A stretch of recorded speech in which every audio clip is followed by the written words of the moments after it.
Sir இப்போ தமிழ் சினிமாவில் தவிர்க்க முடியாத ஒரு நடிகர்னா அது ரஜினிகாந்த் தான். தமிழ் சினிமாவோட முதல் கருப்பு ஹீரோனும் அது ரஜினிகாந்த் தான் சொல்லுவாங்க. நீங்கள் பார்த்து இந்த அந்த ரஜினிகாந்த் பற்றி சொல்லுங்கள் சார். ரஜினிகாந்த் ஒன்று பார்த்து வியந்ததில்ல. நீங்கள் சொல்கிற கருப்பு ஹீரோ வந்து அவர் தாங்கிறதெல்லாம் கிடையாது. எம்மறதாலும் கட்டகருப்பு.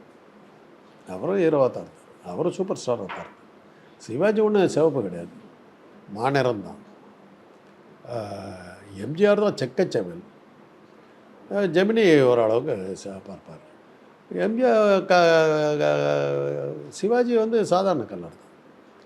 ஜெய்சங்கர் சாதாரணமாக தான் இருப்பார். ரவிச்சந்திரன் ஆவரேஜாக தான் இருந்தார். அவங்களாம் ஒன்றும் சிவப்பு கிடையாது. கருப்பாக வந்தவர் அப்படின்னு சொல்லி ஹீரோன்னு நீங்கள் எடுத்தீங்கன்னாக்கா வேணால் ரஜினியை சொல்லலாம்.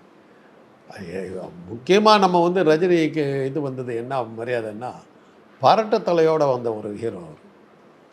அந்த காலத்துலலாம் கோடம்பாக்கம் ரயில்வே கேட்டை இப்போ பிரிட்ஜு கட்டிவிட்டாங்க. கோடம்பாக்கம் ரயில்வே கேட்டை தாண்டணுன்னாக்கா சுருட்ட முடி இருந்தால் தான் அந்த பக்கமே போக முடியும். சுருட்ட முடியலன்னு சினிமாவுக்கு வர முடியாது. சேப்பாக தலை சுருட்டையாக நன்னா அழகாக இருப்பாண்டி, அப்படி தான் நம்ம மாமிகள்லாம் பேசுவாங்க. அதுதான் அழகுக்கு அடையாளம். இன்றைக்கி சுருட்ட முடி காலாவதியாக போச்சு. சுருட்டையை ஸ்ட்ரைட்டன் பண்ணுற மாதிரி ஆகிட்டாங்க.